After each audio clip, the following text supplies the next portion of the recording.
వీడియోలో గాని, సోషల్ మీడియాలో గాని ఇష్టానుసారంగా వ్యక్తిగత హననం చేయటం, ఇంట్లో పర్సనల్ ఇష్యూస్ గురించి అసభ్యకరంగా అసలు సభ్య సమాజం సిగ్గు తెచ్చుకునే విధంగా, తలదించుకునే విధంగా చేసిన రాజకీయం ఒక విస్ఫోటనం అనే చెప్పాలి. ఇలాంటి చండాలాన్ని ఎవరు చేసినా సహించకుండా వాళ్ళకి ఇక ఇక మీదట ఫ్యూచర్ లో కూడా ఇలాంటివి ఏదన్నా జగన్మోహన్ రెడ్డి గారు లేకపోతే ఈయన ఒక శాశ్వతంగా ఈయనే సీఎం ఉంటాడు సో మనకేందిలే అని విర్రవీగితా ఏదైనా మాట్లాడొచ్చు అనే అనే ఆలోచన కూడా రావటానికి కూడా భయపడేలాగా బోరగడ్డ అనిల్కి అంత శిక్ష విధించాలి. ఇతను తప్పించుకోవడానికి కోర్టునే బురిడి కొట్టాడంటే ఇక్కడ క్లియర్ గా అంటే వాళ్ళ శాస్త్రాలతోటి వాళ్ళెంత దుర్మార్గులో సమాజానికి తెలియజేస్తున్నారు. వాళ్ళ మీద ఎలాంటి సానుభూతి అయ్యో పాపం అని ఎవరు అనట్లా, అసలు అట్లట్లా కోర్టును మోసం చేసి మధ్యంతర బెయిల్ తెచ్చుకున్నాడు. సో ఈడు సామాన్యుడు కాదు, ఇలాంటి వాళ్ళని వదిలిపెట్టకూడదు. ఇలాంటి వాళ్ళని ఎందుకు చూస్తూ ఊరుకుంటున్నారని ప్రభుత్వం మీద కూడా ఫైర్ అయ్యే పరిస్థితికి ప్రజలు వచ్చారు. సో వీళ్ళు ఈ రకమైన స్ట్రాటజికల్స్ అంటే బాబాయిని హత్య చేసేసి అందరికి వాట్సాప్ లో గుండెపోటని పొద్దున్నే చెప్పి మళ్ళీ మధ్యాహ్నం కల్లా మరి అది వాళ్ళ సునీత గారు ఆవిడ కోరటం తోటి పోస్ట్ మార్టం కోరటం తోటి బయటకు వచ్చింది అది హత్య అని.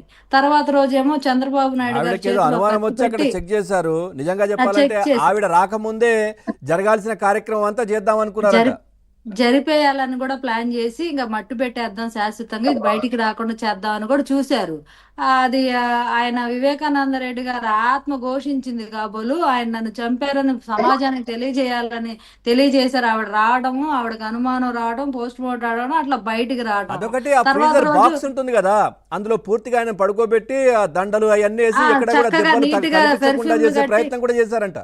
చేశారు. ఎవరైతే ఆ కుట్లేసారో పోస్ట్ మార్టం చేశారో ఆయన ఆ డాక్టర్స్ ఇద్దరు ఎవరైతే రిపోర్ట్ ఇచ్చారో పోస్ట్ మార్టం చేశారో ఇద్దరు లేరు, వాళ్ళ కుటుంబ సభ్యులే.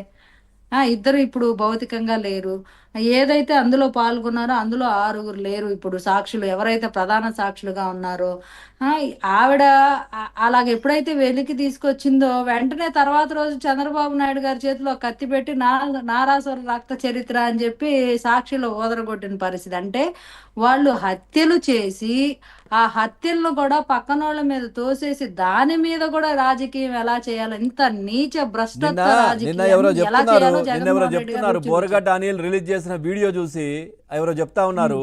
సో ఖచ్చితంగా పవన్ కళ్యాణ్ గారు కావచ్చు, చంద్రబాబు నాయుడు గారు కావచ్చు, లోకేష్ గారు కావచ్చు అప్రమత్తంగా ఉండాలి. ఎందుకంటే గతంలో వివేకానంద రెడ్డి హత్యకు సంబంధించి నారాసుర రక్త చరిత్ర అని చెప్పి కత్తిపెట్టి ఇవన్నీ ఫోటోలు వేశారు కదా. సో ఇప్పుడు బోరగడ్డ అనిల్ కూడా ఏదైనా జరిగితే ఇదంతా వీళ్ళు అదే ముగ్గురే చేశారని ఆయన చెప్పి కూడా కామెంట్లు కూడా చేస్తారని. అవును, బోరగొడ్డ అనిల్కి కూడా థ్రెట్ ఉంది. ఇప్పుడు ఇందాక శ్రీనివాస్ గారు చాలా క్లియర్ గా నిన్ను కూడా సర్దేస్తారు రా బాబు వీడియోలు చేయమాకని ఎవరు సలహా ఇచ్చే ఖచ్చితంగా సలహా ఇచ్చే ఉంటారు. రైట్. ఎందుకంటే వీళ్ళ సంగతి తెలుసు కదా. శవాల్ని రాజకీయంగా ఎట్లా వాడాలి, సాక్షుల్ని ఎట్ట మట్టు పెట్టాలి, ఉన్నోళ్ళతోటి వాళ్ళని పైకి పంపించి ఎట్ట రాజకీయం చేయాలి, ఎలా సింపతి గెయిన్ చేయాలి, శవాలతో రాజకీయాన్ని సింపతి డ్రామాలను ఎలా పండించాలి అనేది జగన్మోహన్ రెడ్డి గారు వెనతో పెట్టిన విద్య. ఇలాంటి విషయాలు చేస్తూ పోతుంటే జగన్మోహన్ రెడ్డి గారు ఉమ్మెత్తి జనాలు ఓస్తారు, బయటికి రాకుండా తరిం పిచ్చి కుక్కను కొట్టినట్టు కొడతారండి జనాలు. మాత్రం ఏం చూస్తూ ఏం ఊరుకోరు. రైట్ అండి. జనాల్లో కూడా అవేర్నెస్ వచ్చింది.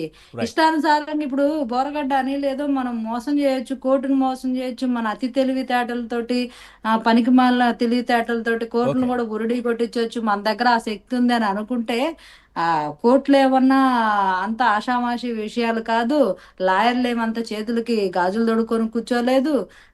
న్యాయ వ్యవస్థ ఏమి అంత ఇలాంటి వాళ్ళకి యాడిస్తే ఆడటానికి పెప్పటి బొమ్మేం రైట్ కాదు. అండి. రైట్. కాబట్టి ఎక్కడైనా నిజాలు నిగ్గు తేలుతాయి బయటకు వచ్చినప్పుడు, వాళ్ళకప్పుడు అసలైన బ్యాండ్ బాజా ఉంటది. ఇప్పుడు పట్టాపురం పోలీసులు తీసుకెళ్లారు కదా, ఇది ఈ కోటింగ్ అయిపోయిన తర్వాత ఇంకో స్టేషన్కి వెళ్తాడు. అక్కడ కూడా చక్కగా అతిథి మర్యాదలన్నీ నీట్ గా చేసి ఇట్లాంటి పనులు చేయకుండా ఇంకా సరిగ్గా సమర్థిస్తారు బాగా రైట్ రైట్ రైట్. సుబ్బారావు గారు, ఇప్పటి వరకు అయితే బోరగడ్డ అనిల్ మీద ఉన్నటువంటి దాదాపుగా 18-19 కేసులు ఒకటి, ఆ తర్వాత అంటే వాటికి సంబంధించి ఎఫ్ఐఆర్లు, పీటీ వారెంట్లు ఇవన్నీ లైన్లో ఉన్నాయి. సో ఆ తర్వాత ఇప్పుడు రౌడీ షీట్ ఒకటి ఉంది ఆల్రెడీ. తర్వాత ఒక హత్యకు సంబంధించి ఇన్వాల్వ్ అయ్యారు. ఆ అమరావతి ప్రాంత ఎవరో ఒక మహిళకు సంబంధించి ఈయన ఇన్వాల్వ్ అయి ఉన్నాడు. ముఖ్యంగా లేదు, ఆయన నందిగాం సురేష్తో పాటు ఈయన కూడా ఇన్వాల్వ్ అయ్యారనే చర్చ.